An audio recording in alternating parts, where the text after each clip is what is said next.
I had three questions basically to address. One was thinking about charity and Muslim philanthropy and Muslim development work, and which was the focus which brought me into the project initially. When the first question was asked, well, what kinds of actors are there and what comes out of it? I first want to, of course, point out to two of the reports here which are related directly to that effort of focusing our attention for this project on the Muslim world.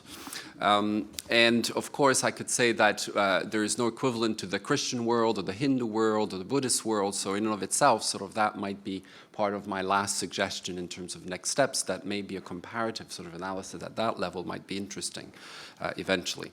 But when looking at the Muslim actors in the field of development, I think that the obvious word, as was mentioned before in the introduction, is diversity. But let me be a little more specific about what kind of diversity. Of course, we can think of identity dynamics, and we talk about cultural, linguistic diversity, that's fine. But maybe more importantly to me is hermeneutical diversity, which is how do Muslim actors go about interpreting their links to the Quran and the whole institutions of Islam to which they want to belong in one way or another. As we use the word faith-inspired, and we want to think of, well, what does that look like from within an Islamic discourse? Well, there is no one Islamic discourse. There's a plurality of discourses by Muslims about an Islamic discourse, what ought to be that sort of key sort of central Islamic discourse about reality. And so that hermeneutical diversity is very important to recognize from the outset, and it of course has a direct implication on who to invite to different kinds of activities on the ground. And therefore seeking as a person, both from within the tradition or from without, to seek to have as much diversity as possible on the ground in developing the projects and doing the research and the analysis is really like an obvious thing to say, but sometimes the obvious needs to be stated. Then a second dimension, which is not the same as the first, is what I would call ideological diversity. And that's more specifically linked to different kinds of political discourses. And here, for example, we can sort of simply think about the notion of democracy, which the vast majority of Muslims are going to accept, but not necessarily equating it to secularism. That democracy does not come hand in hand with secularism, obviously, because for most Muslims, Islam is not in conflict necessarily with the state and so on and so forth. At least, again, this is where the ideological diversity will come in. Some will say yes, some will say no, and so on and so forth. Fine. Then there's another element of diversity, which is the diversity of networks. When we say network, what do we mean by network? And there are very traditional kinds of networks that have existed for centuries. In any religious tradition, of course, that's the same.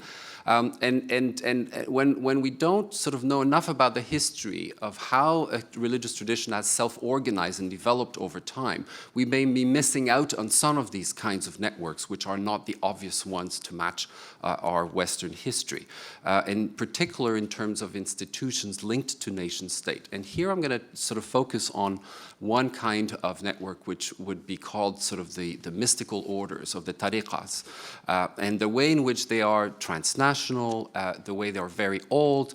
They have different degrees of transformation in relationship to modernity and modern issues, but they are actors on the ground in different ways, and that is very important. And I haven't seen any traces really in the reports of these kinds of actors in the field, so that is for further research. And so ultimately, and the last sort of, and I could go on with other sort of identity factors, but the last one I want to sort of pinpoint, because it's again an obvious one, but it's age.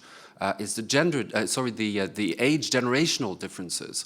And we know that for most majority Muslim countries, the average, the majority of the population is below 25 years old in I think probably most, if not all, majority Muslim countries. And so the ways in which we relate to young people and the way in which they are excluded or included in a variety of projects, including research, is to me also an important question to raise. And I think some efforts efforts were done here to at least sort of mention youth and look for a variety of different Muslim youth actors, but much, much more needs to happen in that regard.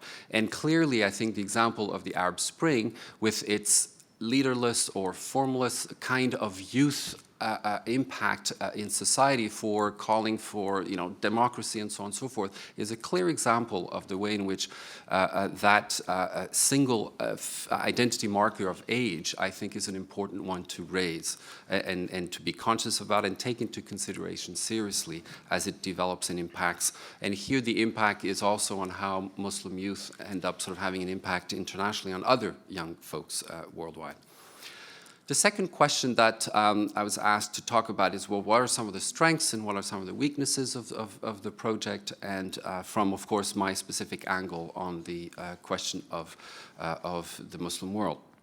Well, first of all, there are strengths, and I think that the distinction that initially Sa'd-ed-Din Ibrahim, a sociologist from Egypt, called for, which is not to talk about the Islamic world, but talk about the Muslim world and talk about Muslim institutions instead of Islamic institutions. The shift from Islamic to Muslim, I think, has been well noted and taken into account, and so throughout the paperwork that came out of the research and of the consultation in Qatar. The second is what I would call a very profound respect for Islamic language about development issues, and the way in which we better understand. And in one of the second 2008 Inspired by Faith report, the way in which there's a section that describes, well, what is zakat, what is the waqf and the pious foundations, and how do they work, and so on and so forth. So learning to understand from within sort of what are the key concepts that we need to work with as we develop links with Muslim organizations, I think is a plus.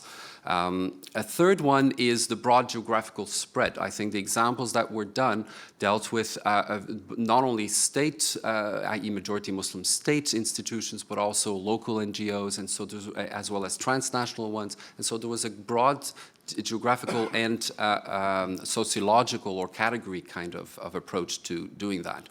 And so for all these reasons, I think that there was the issue or the aim of mapping that diversity comes out very clearly in a very wonderful way.